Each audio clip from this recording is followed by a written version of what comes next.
میرا نام محمد حسنین ہے۔ مفتی صاحب کی بارگاہ میں سوال عرض یہ ہے کہ دور حاضر میں جس طرح فتنے ہر طرف ہیں تو ہم کس طرح اپنے ایمان کی حفاظت کر سکتے ہیں، اور ہمیں خاتمہ بالایمان کے لیے کیا کرنا چاہیے؟ جواب ارشاد فرما دیں۔ دیکھیں، نبی پاک صلی اللہ تعالیٰ علیہ وآلہ وسلم کی تعلیمات روز روشن کی طرح عیاں ہیں۔ اللہ جل شانہ نے جب آپ کو اس بات کی سعادت بخشی ہے کہ آپ کو اللہ پاک نے صحیح عقیدے پر رکھا ہے، اہل سنت و جماعت کے عقیدے کے اوپر آپ کو رکھا ہے، تو پھر اس صورت میں اب آپ اس عقیدے کو مضبوطی سے تھام کے رکھیں، اس عقیدے کو ہرگز نہ چھوڑیں کہ یہی صحابہ کرام علیہم رضوان کا عقیدہ تھا، یہی تابعین کا، یہی بعد والے اولیاء کا، فقہا کا، مفسرین کا، محدثین کا، یہ سارا سلسلہ چلتا ہوا ہم تک یہ پہنچا ہے۔ تو اسی عقیدے اور نظریے پر یہ تمام کے تمام افراد تھے، تو اللہ نے جب یہ سعادت بخشی ہے تو اب اسے مضبوطی سے تھام کے رکھیں۔ پھر اس کے بعد ہرگز کسی بھی ایسے شخص کو کہ جس کا تعلق اہل سنت و جماعت سے نہیں ہے، یعنی جو مذہب صحیح کو ماننے والا نہیں ہے، درست بات کو ماننے والا نہیں ہے، کبھی بھی اس کو نہ سنیں، چاہے امتحان کے طور پر، چاہے کسی اور حوالے سے،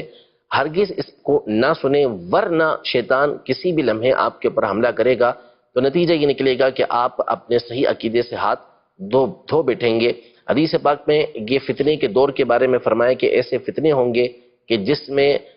جو شخص بیٹھا ہوا ہوگا وہ کھڑے ہونے والے سے بہتر ہوگا، کھڑے ہونے والا چلنے والے سے بہتر ہوگا، چلنے والا یہ بھاگنے والے سے بہتر ہوگا، یعنی جو اس فتنے کی طرف جتنا زیادہ جائے گا، اس کو سرچ کرے گا، اس کو واچ کرے گا، تو نتیجہ یہ نکلے گا کہ وہ اس کے اندر مبتلا ہو جائے گا، پڑ جائے گا۔ تو اس لیے بعض لوگوں کی عادت ہوتی ہے کہ وہ